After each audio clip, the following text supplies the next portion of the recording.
Hi everyone, welcome back to our coffee conversation series. Our guest today, Shanawaz, stands at the forefront of implementing and integrating cutting-edge technologies. Thank you for having me in this conversation, Jagan, for the second time.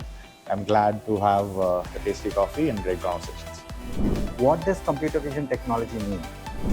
The promise of computer vision fueled by these advancements is boundless. No industry remains untouched by the innovation in computer vision. How can we not talk about the elephant in the room, the generative AI? Our customers with GenAI pre-trained vision models, we have seen significant reduction in training and testing time. What would your advice be for customers who are embarking this journey so that they can be more successful?